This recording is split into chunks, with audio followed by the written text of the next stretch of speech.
सानो हुँदाको कुरा याद आयो कि साथीहरू, जब म 8-9 वर्षको थिएँ नि, त्यो बेलामा एकदम गरिब थियौँ कि। अनि त्यो बेलामा हाम्रो जग्गा थिएन नि त। अनि हामी अर्काको घरमा बस्थ्यौँ कि साथीहरू। अनि गाउँको अङ्कल हुनुहुन्थ्यो एउटा, अनि उहाँले चाहिँ उहाँको बारीमा हामीलाई घर बनाएर सानो छाप्री हालेर अनि बस्नको लागि थोरै जग्गा दिनुभएको थियो क्या। अनि कति धेरै पानी पर्थ्यो, अनि हिँड्ने बाटो पनि हुन्थेन। अनि हामी आलीको बाटोहरू यसरी हिँड्थ्यौँ नि त। अनि धान रोपेको हुन्थ्यो उनीहरूले, अनि फेरि कराउँथ्यो क्या, आलीमा सबै यिनीहरूले भटपास किल्चेर सबै बिगारे, फल नै दिएनन्, यो बाटो नहिँड, उताको बाटो हिँड भनेर कति हेप्थे क्या गाउँको मान्छेहरूले पनि। आमा बुबा पढ्नु भएको थिएन नि त, अनि साह्रै सोझो हुनुहुन्थ्यो क्या। अनि त्यही भएर अनि धेरै गाउँको मान्छेहरूले सबैले हेप्थे हामीलाई है।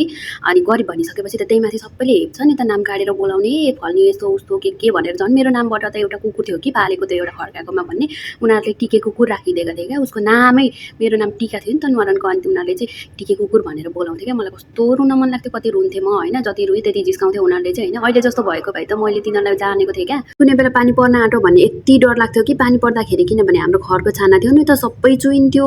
अनि कुनै ठाउँमा भाँडा थाप्नु पर्थ्यो, अनि त्यो खाटमा ओछ्याएको तन्नाहरू हुन्छ नि, यसरी सबै टारेर माथि पुऱ्याउनु पर्थ्यो क्या। अनि त्यसपछि प्लास्टिकले ओढाउनु पर्थ्यो। मेरो बुवाले भन्नुहुन्थ्यो, मैले 8 वर्षदेखि नै खाना पकाउनु थालेको अरे। मा पनि सागसब्जी बेच्न जानुहुन्थ्यो नि त माथि बजारमा। बुवा चाहिँ धामी हो, अनि गाउँभरि फुक्दै हिँड्दै ठिक्क हुन्थ्यो। बुवालाई चाहिँ सबैले बोलाएको बोलाइ गर्थे। पनि साथीहरू, म 9 वर्षको हुँदाखेरि 1मा पढेको क्या, किनभने पढाउनलाई पैसा थिएन नि त साथीहरू आमा बुवासँग। त्यही भएर मलाई अराउने कराउने सिकाउने मान्छेहरू कोही पनि भएन क्या त्यो बेलामा। जहाँ छु जे छु होइन, आफ्नै मेहनतले छु। साथीहरू दुःखलाई अँगाल्न सक्यो भने, बुझ्यो भने नि, दुःख त हाम्रो साथी हो नि त। Happy new year guys 2026। Thank you for watching my video.